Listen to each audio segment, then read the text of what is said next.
Hello, welcome back to another Danielle vlog. Today's vlog is for Squash That Series, my favorite time of year.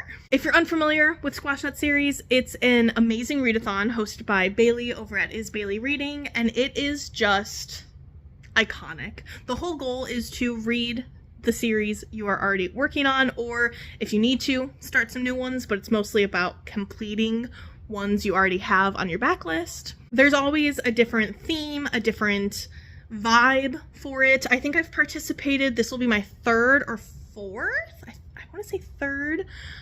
Just to recap, last Squash That Series was the tournament bracket in January, and I won. So that was so much fun and so much stressful. Honestly, it kind of set me up for a pretty bad year because I just had read too many things, none of which were really quality. I was kind of having a pretty bad year because I was definitely in competition mode and not reader mode. But this Squash That Series theme has to do with a spinner wheel. So there's two different modes, easy mode and hard mode. I am obviously going hard mode because I'm crazy.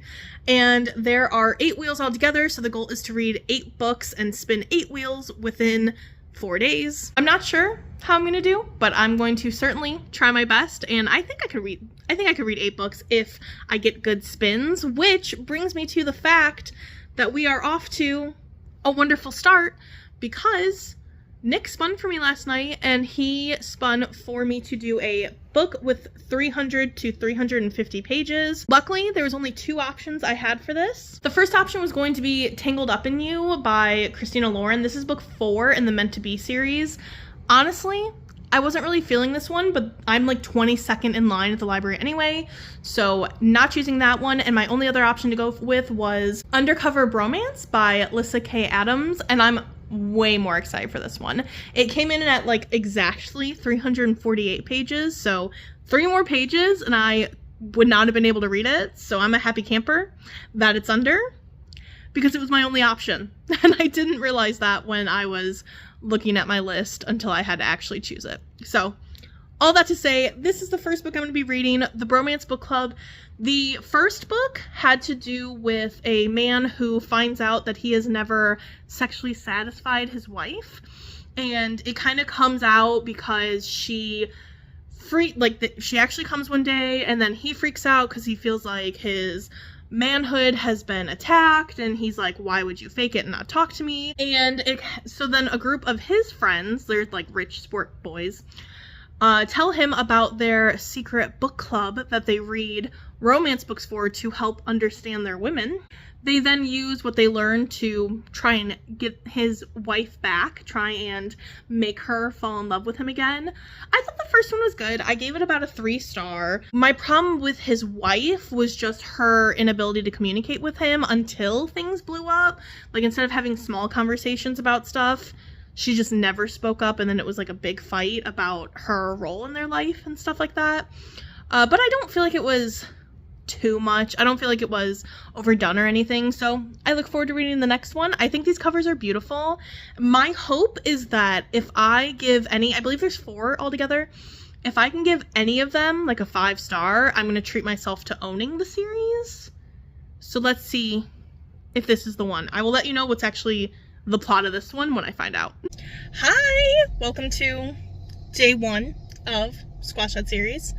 I just got off of work. It's a little after 1 right now. It's like 1:15. I got about 60% into Undercover Bromance. I happened to be shelving today, so I was able to listen to a lot of the audiobook.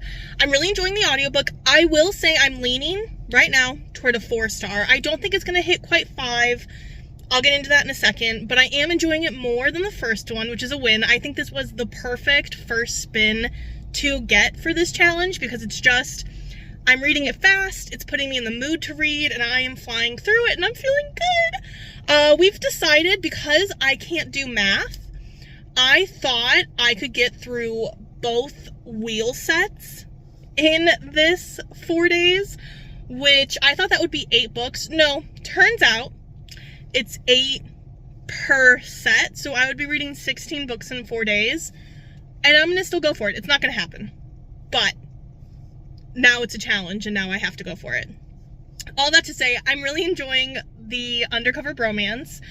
There's a more enemies to lovers dynamic, which is so fun. I love some romantic banter. It is just so good, and I really think it's done well. Like, I really am believing that they dislike each other at first, but it's not. Some ones that I've read have been a little too miscommunication or too mean, where I didn't root for them to end up together, but this one I am. I think they're so sweet.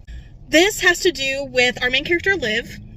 She is a pastry chef at a famous restaurant for this famous chef, which is really funny because the chef is like portrayed as being really nice on TV, but like a douche behind the scenes. And it's just funny because it's reminding me of how Gordon Ramsay is kind of considered the opposite. Like, he plays such a dick on television, but is actually like a sweetheart to like children and like his family. It's just, he's very sweet, like not on television from what I hear. So I just thought that was really silly. But one night there is a situation where Liv sees her coworker being sexually harassed by him, and so she gets fired, and there's kind of a whole situation. So she teams up with our male protagonist. His name is Mac. They're the ones who are like, they're kind of enemies just because they had like an altercation in the first book. Nothing crazy, but just a little thing. And so they team up to help take down this celebrity chef because he's basically blackballing Liv from being able to get any other job, and also just because he's a horrible person.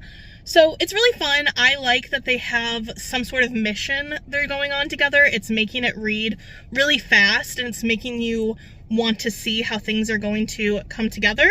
So I'm having a great time. My biggest complaint would be it's very on the nose with some of the conversations around sexual harassment, the way that men treat women, stuff like that, but it's supposed to be as though a group of men are saying these things written by a woman. So it's just really coming across as not that men won't, like, there are good men who know that, like, there are shitty men. Like, that is definitely a thing. I'm not saying it's, like, not something that happens, these conversations. Just the way the conversations are specifically being said feels a little inauthentic. Like, it feels a little bit like a woman imagining these conversations versus what I feel like these conversations would actually go. I hope that makes sense. Like, it's really good. It's not a problem at all. Like, I'm still enjoying it. It's just a little bit, it's taking me out of the story a little bit in those moments, because I'm like, it just doesn't sound like how a guy might say it. But I'm having a great time. I'm really looking forward to continuing it. It did have that line that said, he let out a breath he didn't know he was holding, and I was like, do editors not remove that line? What? Why? I'm going to head home now and listen to more on my way, so I will let you know when I finish this. So, couple things. I'm listening to and watching Lizzie, Ruby, and Bailey doing kickoff sprints, which is super fun. Very good time. Lots of reading happening. I just finished making zucchini chickpea pasta. Put a little picture here. It's kind of like our go-to family meal. Let me know if like your family has like a go-to family meal, because this is ours. I finished Undercover Bromance, and I'm going with a very solid 4-star. I thought it was very fun. I thought it was good. One of my favorite things toward the end is like it had me giggling because it was really tense. There's a lot happening, but it was also silly. And a couple things I appreciated was just that I liked how Liv, the main female character, was flawed and very imperfect. Like, I like that there was a lot of conversation around her views on feminism and just the way women can victim blame so heavily, and I thought it was just really well done and nuanced the way Liv was confronted with those beliefs. And I just appreciate that both these books, actually, like the first book, it kind of annoyed me that the character was unlikable, and this one I'm like, maybe it's just her thing and maybe I do like it. So I really enjoyed that. Oh, the only thing though is they said the line about holding in their breath again, like twice. And that's crazy to me. That's so many times. I record on my phone for these vlogs because I'm too scared to figure out cameras. So I cannot really show you my spin, but I will insert spin 2 here right now. Yay, so exciting. I'm excited to see what I'm gonna read, and I will come back once I have figured out what that is. Hi, so it's day 2. It is actually like a little after 3:30 already. My reading is going mediocre. Last night I told you I had to spin again. You would have seen that I got a book with 3.77 average rating to a 3.9, and I actually ended up having a few more options than I thought I would for this one, but the top 2 that I had was either option A just happened to be Crazy Stupid Bromance, the sequel to the Bromance book club, like book number 3, which I thought would have been funny just because I had just read the second book, but if I was being honest, it wasn't really what I was in the mood for. So I decided to go with option B, which was actually What Feasts at Night by T. Kingfisher. What Feasts at Night is the sequel to What Moves the Dead by T. Kingfisher. It's funny because both of those options actually had the exact same average rating, which was a 3.87. I just was more in the mood for like a little mini gothic horror moment, so that's why I went with What Feasts at Night. This is the sequel to What Moves the Dead.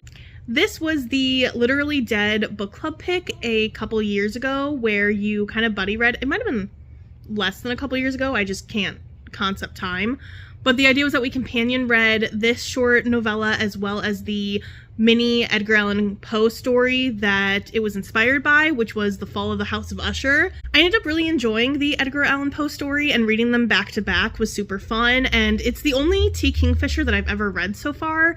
I definitely would pick up more for them in the future, and I look forward to doing so, but I thought it would be fun to pick this one up, and I'm actually a little bit like 70% in right now. I don't want to give away too much of the plot or even just like talk about too many characters, because with a short horror novella duology, it just kind of feels like even saying who's involved can be a little bit too spoilery, but I will just say that I didn't know this was going to get a sequel. I'm really happy it did. I'm really enjoying it. It has a great atmosphere. It has a great narrative style. I love our main character. I forgot how much I enjoyed Alex in the first book and how much I really liked their voice and what they had to say and their view on the world and their thoughts. So this follows Alex as they are basically going back home with some companions to their country, which is Galatia. It's like a fictional country, but obviously it's real in the story to them. They're going home. There are some companions that are joining them. I don't want to say much more on that, but it's got just the perfect melancholy but cozy, spooky vibes where I feel like I'm trapped in the forest, but I also feel like cozy and comforted and held by the forest. So it's a really good time. They're like at their like hunting lodge, or like their family's lodge that they haven't gone to in a very long time, and then there's spooky things that are starting to happen. I don't know if this is also inspired by another short story. Either way, I'm really enjoying it. I think if you were thinking about picking it up, I would recommend it just because it's really short and it's a good time. And like I said, I just really connect with Alex. I really like them as a character. I think the narrator of this book is doing a really great job, and I'll continue to pick up more in this series if it comes out. And then I'll also, of course, read another T. Kingfisher in the future. I'm gonna go let Charmin in because he's crying, but I will let you know when I'm back and when I have spun again.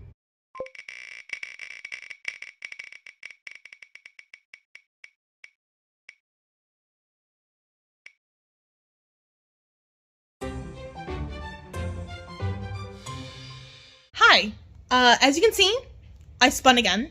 I really wanted to read Obsidio, so I was really excited when I saw it was black.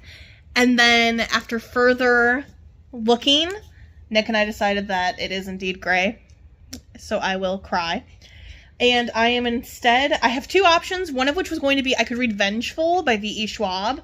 I was kind of tempted with this because I am in the mood for it, so if it comes up for another option, I might choose it. but I'm a little behind where I'd like to be, so I'm instead going to read Something is Killing the Children, Volume 7. This is a graphic novel series I've been really enjoying. It has to do with monsters that are literally killing children, and the houses that are kind of designed and trained to hunt those monsters. And one woman who has deflected, is that what it's called? When you like leave a house?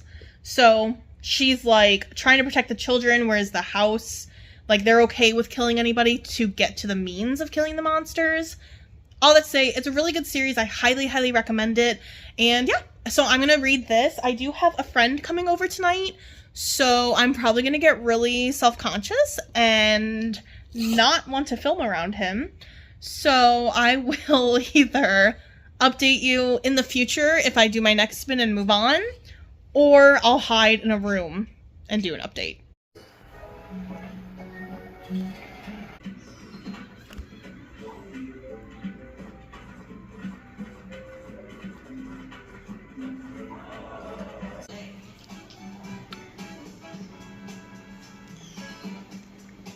Oh, dang it. Fucking bankrupt.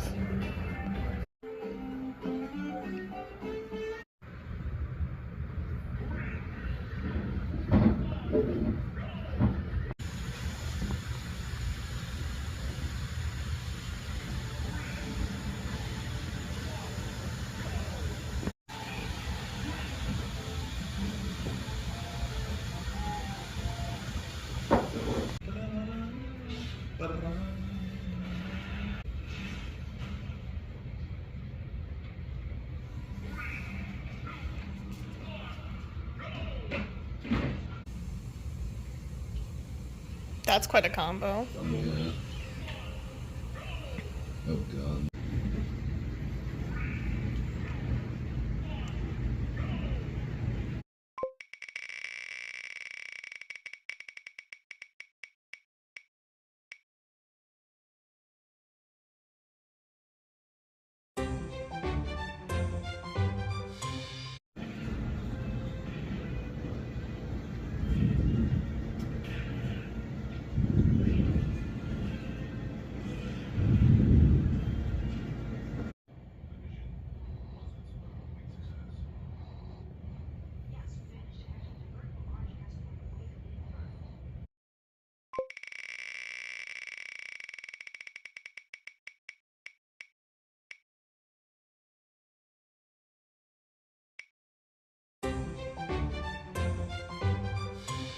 Hello, it's day 3.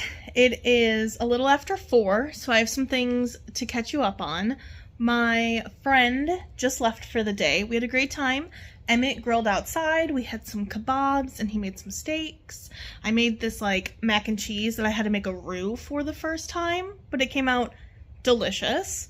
And then my friend brought over this like peanut butter cake that he made, and it was phenomenal. I was obsessed. So all in all, a good time. We played some games. We hung out. It was great.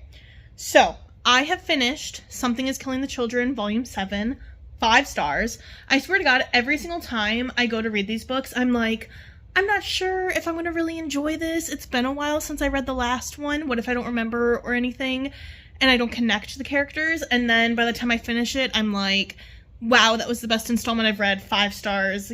I can't wait to have the other one. So, highly recommend this series if you have never read it before. After that, I then spun the wheel again. I spun to read the 4th book in a series, and I've actually already completed this. I picked up book 4 in the Singing Hills cycle series. This is Mammoths at the Gate, and I really enjoyed it. I also realized that at this point, 50% of the books that I've read for this readathon have had non-binary main characters, which I just really appreciated. This is a series that all of them can kind of be read as standalones, but you follow our main character who is a cleric, and they travel and kind of collect tales, if I'm remembering correctly. And this one has to do with them going back to like their home base, like where they were trained essentially, and dealing with emotional things that are happening back at home. It's a really beautiful series. The writing is very psalm-like. Like each book is a tale that has to do with dealing with certain emotions and how to, you know, kind of like a word of mouth traveled folk tale, fairy tale situation, but obviously as a book, but it's really good. So recommend the series. I ended up giving this one a solid 4 stars. I liked that it was a little bit different from the other 3, but it's not one that I'm like dying to get to the next book by any means. I will say the 2 before this one, so the first book in this series I read physically. I have a physical copy of it. Then the other 2 I did the audiobook for. I don't like the audiobook for them, and actually I was watching a video the other day from Meg with Books, and she was saying how she doesn't like listening to the audio for that kind of series either, because sometimes you just want to like reread a passage because it's written really beautifully or something like that. And so for this one I decided to physically read it, and I definitely think it boosted my enjoyment. So I do hope to go back and reread all of them physically, like a binge situation one day. I think will be like a nice little palate cleansing moment. Then I went ahead and rolled for spin number 5, and I got a book with less than 5,000 ratings, which was, honestly, I was really stressed. I was not sure what I was going to be able to find. Crazily enough, the 5th book in the Singing Hills would have also counted for this, but I'm not gonna go with that one right now. I do kind of want to break from that. I kind of was in the mood for graphic work, which works out because I got a hold of Sweat and Soap Volume 6. This has 2,837 ratings, and I really love this series. It kind of has a goofy premise about this woman who works at this perfume company that makes like different kinds of soaps and stuff like that to like, you know, so she works with, I think, like the accounting or something there, but she loves working for them because she deals with a lot of perspiration, a lot of sweating, so she likes to use heavily perfumed products to just feel fresher and feel like she can like mask her scent because she's worried that it's like so prominent. And then she meets with like one of the head designers who designs the different scents, and he is like a smelling novice, and he loves her scent and is like, I can't get enough of it. I need to sniff you because you're my new muse. But it actually turns into like a much sweeter, deeper romance that I didn't expect when I started the series, and I just think it's really, really good. It's very steamy as well, which I also did not expect, but was a very pleasant surprise. So one day I want to own all of these physically, but for now I've gotten volume 6 from the library. So I'm going to go ahead and pick that up, and I will let you know as soon as I finish it. I'm doing some sprints in the chat right now, so we're going to all go read together for a little bit. There's been a lot of tragedy and then success in the last few minutes. So my copy of Sweat and Soap was not working on my phone. It was like popping up only in Japanese. So I was like having a crisis moment, and I had to switch books. So then I picked up the Brides of High Hill, which is the 5th book I was talking about, to the Singing Hills cycle. But I don't really want to read that like right this second. I really still wanted to read a graphic novel. So I started reading that though anyway to fulfill the challenge because it was still short. And then I was like, well, why don't I try and see if Sweat and Soap will load up on my laptop? And it did. So now I'm switching back to Sweat and Soap Volume 6. And all of that is to basically in the last hour and a half, I've read like 5 pages of a book because I kept trying to make this work.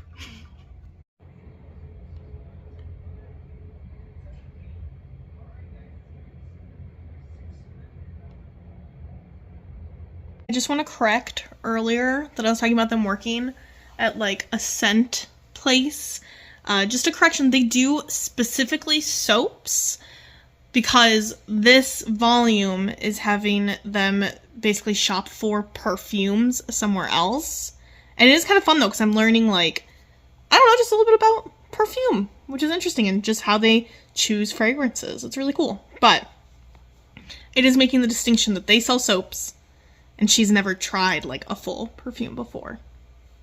Okay, I finished volume 6. I'm gonna just give it 5 stars, maybe 4.5, but I'm gonna round up to a 5. It had me kicking my feet and giggling. These are amazing. I love them. Now, I'm gonna go ahead and do my next spin, and I'll let you know what I choose.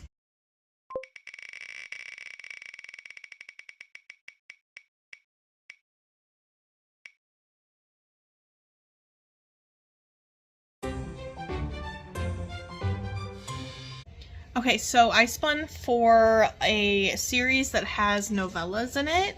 So this kind of works out because now that I had my little break with Sweat and Soap, I feel like I'd be ready to jump back into The Brides of High Hill. And this is a series entirely made of novellas, so that's perfect.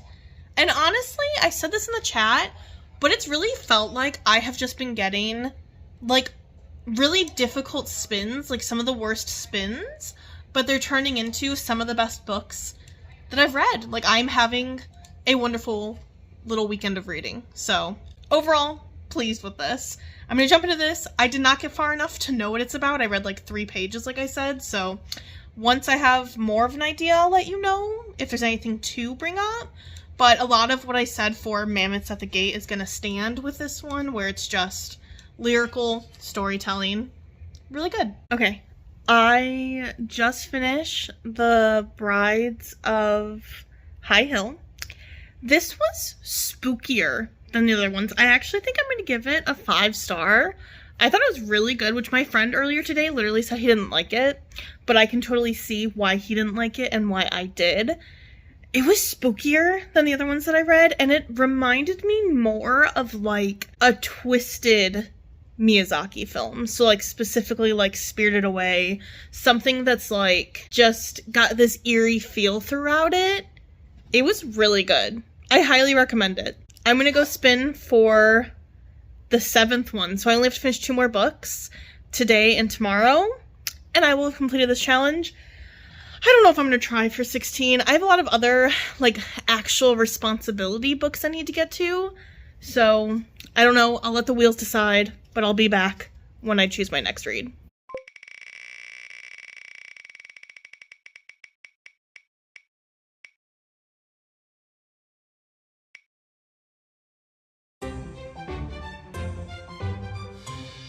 Okay, so for this spin, we spun for the length of time it's been on our TBR, and for this one I spun 6 months to a year, and so I'm going to finally get to Obsidio. This has been officially on my Goodreads TBR since January 10th, 2024. This is the sci-fi series for young adults that's by Amy Kaufman and Jay Kristoff. It reminds me a lot of the Expanse series, which I've been really enjoying reading through. That's an adult sci-fi opera. And this one's fun because it does have mixed media throughout. So I think that even though it's a chunker, it's really not going to take me very long to get through it. So I'm excited to give it a go. This is the last one in the series, and then I'm done. And I'm gonna go pick it up. So I don't want to get into a lot of what Obsidio is about, especially because it's the conclusion to this trilogy. I also, like, obviously don't know much yet. I'm this far in. I do just want to point out, though, that the main character's name so far has been Reese, and that's just making me laugh after reading the ACOTAR series, or, like, starting the first few of that. Is just, I'm picturing Rhysand this entire time. My other thing, too, though, is I was like, maybe I'm going to try and read this without the audiobook. Maybe I just should, because I think I can read it faster. Then I remembered it's a full cast, full, like, noise effects and everything for this, and I was like, well, I'm not a fool. So I put the audiobook on, and it's amazing. So I'm going to keep reading, and I hope to get to, I don't know, a good chunk before I go to bed tonight. I don't think it'll be too hard to get pretty far in. Good morning. Welcome to the final day of Squash That series. I'm so sad this round is coming to an end. This has definitely been one of the most successful rounds of a readathon I've had in a long time, and I'm just having a good time. We're doing some sprints right now, and I last night stayed up until 1 a.m. and I got so far into Obsidio. Like, I only have an hour left, so I'm definitely going to finish it during the sprints and then move on to my last spin. I'll tell you about that spin when it gets closer, because it's kind of funny what my options are, but that's all I have to do today for this. And then I might spin a little bit more and just see if it lines up with some of the books that I need to read that are not series. But if it doesn't, we're just calling it quits. We're self-caring this time around and we're moving on. I did want to say I'm really, really loving this. I think it's going to end up being a pretty solid 5-star. I just think it's a really great series, very complex. It definitely feels more like it's young adult simply because of the age of the characters, but I think it holds up with content matter of like what's happening. It's not like that less intense than some of the other sci-fis I've read, so really enjoying it, highly recommend it. And I literally chose this for this readathon because I was going to get rid of the book because it's just been sitting on my shelf forever and I don't own the other 2 in the series. But I'm kind of liking this so much that I'm kind of convincing myself to keep it and buy the other 2. So that's where I'm at right now. I finished. I didn't like full sob, but I had a lot of emotions and I was very reactive in the end.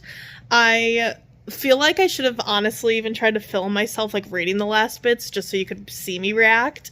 I was reacting though like live in the reading sprints we're still doing, so let me know if you saw me gasping and crying and just screaming.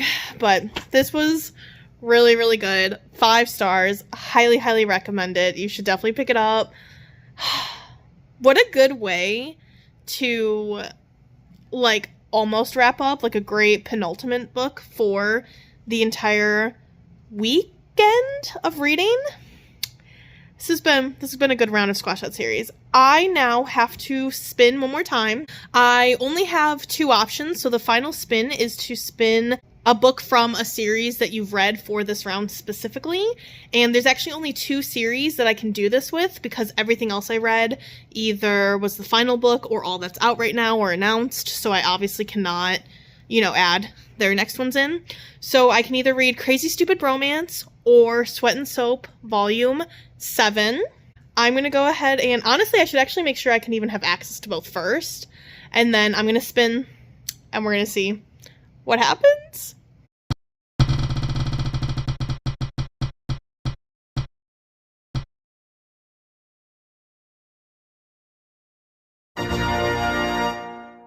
I'm literally screaming, crying, throwing up. I'm so excited. I'm going to be reading Sweat and Soap Volume 7.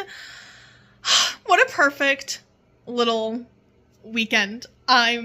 This is a perfect way to end. I'm going to go read it real quick, and then I'll come back with my thoughts, and we will wrap up this vlog. I finished Sweat and Soap Volume 7. Really loved it. Going with a 4-star. I thought it was great. I just feel like I'm really enjoying how the series is progressing with their relationship. I don't want to give away too much, but you see them taking steps to continue to nurture and grow the relationship, and it's a good time, and it's giving like a lot of flashbacks and positive memories of different milestones I've hit in my relationship, so it's a good time. I decided I was going to try and spin the easy wheels and just see if they line up with what else I need to read anyway. So I went ahead and I spun the easy wheel for number of pages, and I got between 300 and 400, which is perfect because I really need to finish The Last Housewife. I am very close to being done, and this is for one of my workbook clubs that will be on Tuesday. So we will just keep spinning as long as fate matches up what I need to read with what I spin and go from there. Hello, this is me literally coming in to just say goodbye. I have finished all of the books that I will be reading for this round of Squash That series. I technically completed 9 in these 4 days, but I was only like 30% left of this. And I was going to maybe challenge myself to keep going, but I just can't. I need to break now and just relax. I still need to do some reading, but I want to read for work Know My Name by Chanel Miller, and that is just going to be a lot more attention that I want to give to it and not just be worried about trying to complete it. So thank you so much for watching. Please don't forget to like this video and subscribe if you want to see more from me. Don't forget to subscribe to Bailey down below, and hopefully join us for the next round of Squash That series. I hope we'll get something shared in the next few months that we can all get excited for. But I'm going to go relax, and let me know down below what you got to this round if you read as well. And I will see you in my next one.